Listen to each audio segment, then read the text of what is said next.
Isha movie చూసా. Finally మొత్తానికైతే ఓటీటీకి వచ్చిందన్నమాట సినిమా. అదేందో ఫస్ట్ రిలీజ్ చేశారు అమెజాన్ ప్రైమ్‌లో. కానీ మన కంట్రీకి కాదన్నమాట. కెనడా కంట్రీకి రిలీజ్ చేశారు.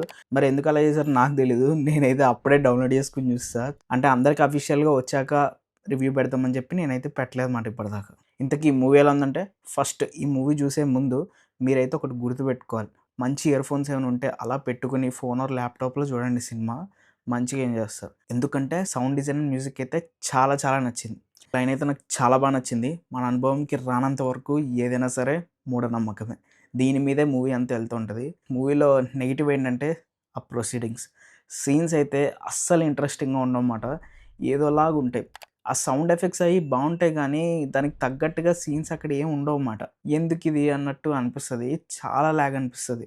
దాని తర్వాత మధ్యలో అయితే కాసేపు నిద్రొచ్చేసిన ఫీలింగొచ్చిందన్నమాట. కానీ అలా ఓపికగా జూస్తే pre climax and climax portions అయితే చాలా బావున్నాయి. ఒక ట్విస్ట్ ఒస్తది. ఆ ట్విస్ట్ కూడా సూపర్ ఉందన్నమాట. ముందు మనకి ఏవైతే బోరింగ్‌గా ప్రొసీడింగ్స్ అనిపిచ్చాయో వాటిని తీసుకొచ్చి చూపిస్తారన్నమాట. అది నాకు అనిపిచ్చింది. మంచిగా అనిపిచ్చింది. ఈషా అనే టైటిల్ ఎందుకు పెట్టారు అనే దానికి జస్టిఫికేషన్ ఇస్తారు. అది కూడా బావుంది. ఇంకా ఫైనల్‌గా చెప్పొచ్చేదేంటంటే మూవీ అయితే కాన్సెప్ట్ పరంగా బావుంది.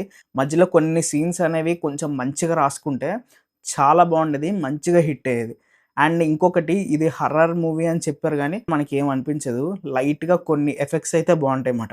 అవి గూడా ఎప్పుడు ఒక మంచి ఇయర్‌ఫోన్స్ కానీ, ఐఎమ్స్ కానీ ఇలాంటివి పెట్టుకొని వింటుంటే అప్పుడు మనకు తెలుస్తాయి. నాకైతే అలా అనిపిచ్చింది.